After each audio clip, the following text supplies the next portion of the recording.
For the purpose of telling the Malaysian growth story, let's go back to the 70s. In 1970, Malaysia was a low-income nation. Our per capita income at that time was 1,070 ringgit, with 49.3% of our population, which is 10.9 million people, considered poor, attracting a total of only 212 million ringgit of foreign investments. Now, from the 80s into the 90s, we started to see a surge in economic growth, propelling us to a middle income status. We had fantastic growth rates, averaging about 9% in the early 90s. However, from 2000 onwards, we started to see our economic growth starting to decline.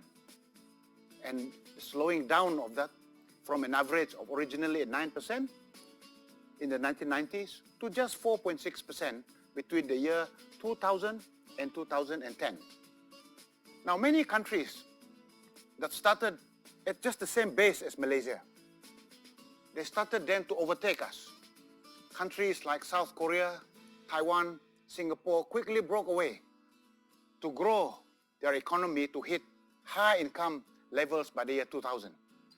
Now, what did these countries do? You may want to ask. In the labs, in the workshop that we did, we look at all these countries that have successfully made. 2 points stood out. They were about focus and competitiveness. The point was, those countries that focus on the areas that they were naturally strong in, and then they make sure that they create the conditions for them to be competitive in those areas of focus. That led us to a very important, if you like, a very big question. How can we have that focus? And what can we then do to ensure that we are competitive? So, Pemandu, we brought in this new technology, we call it a technology. That means we ran workshops and in labs, we got a lot of people to participate, private sector people and also public sector folks that came together. We asked them to answer big questions, and we asked them to analyze the data and to come with proposals with very specific action items and projects, with clear targets set out for those projects, and with timelines that we set out for them. To become a high-income nation, we need drivers to ensure focus on the impact areas, and these are the national key results areas. These national key results areas are very important for us to make sure that our government transformation program will succeed. Then a year later, in the year 2011, the economic transformation program was born. And this was aimed to ensure that we identify the key areas where Malaysia can attract private investments and compete globally. For the purpose of this session, I will focus on the economic transformation program. In the economic transformation program lab process, we identified 11 key economic sectors and 1 geographical area, which is Greater Kuala Lumpur. Why did we do that? It's simply because those 12 areas of focus were the ones that will give us the lion's share for our gross national income. We also needed to be competitive. So we had to create the conditions that allow companies to be competitive in the global market. And this is what we will do. We will then make sure that we'll have the 6 areas that are cross-cutting. We call them strategic reform initiatives that we will implement. But I will spend more time to talk about this later. For now, I will call these measures the true north. We will need to grow our gross national income to reach 1.7 trillion ringgit by the year 2020. And for this to happen, we need investments. You cannot have a growth in the economy without investments. The total amount of investments that we envisage that we need to have between now and the year 2020 is 1.4 trillion ringgit. That's a lot of investments that we need to put in place. The third thing is to create 3.3 million new jobs. Why do we need to create jobs? You know, if you have a lot of gross national income, you do not have the jobs, there's no way you can share the prosperity of the nation with the public. So we need to create those jobs. Now let me talk about what we have implemented in just 1 year of implementation. I can tell you the achievement in just 1 year is nothing short of astounding. The achievement was equivalent or akin to a vertical takeoff, if you think about it in airlines. The 12 key economic areas achieved 23% above the set KPIs. The set targets of 23%, if you say that's the target, we achieved 23% above the target. The confidence created has had an immediate knock-on effect on the economy. In fact, according to the latest 2011 data by the Department of Statistics and also Bank Negara, private investments at 94 billion ringgit are the highest in 5 years. In fact, also our GNI, the gross national income, at 830 billion ringgit surpassed our target that we set of 797 billion ringgit. So that's fantastic for us.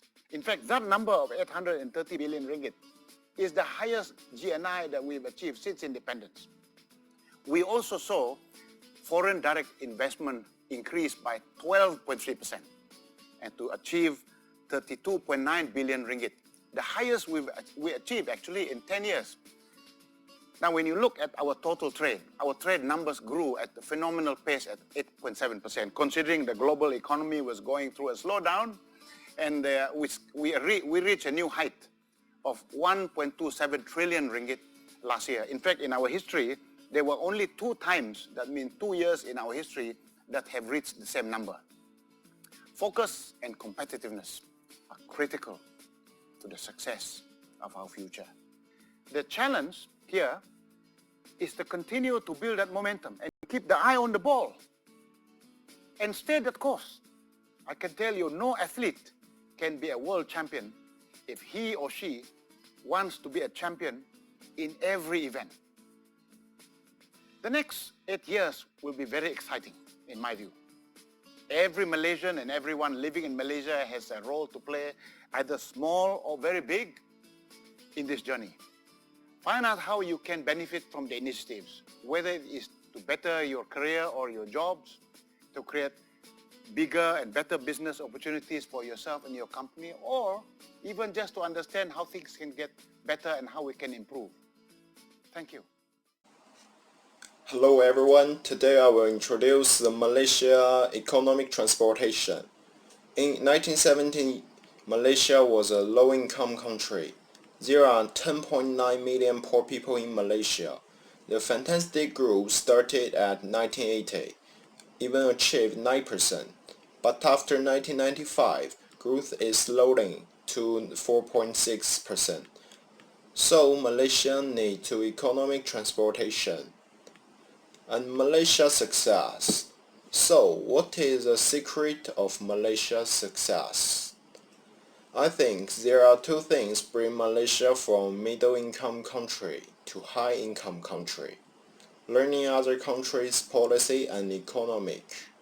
Then, Malaysia identified 2 prerequisites for success.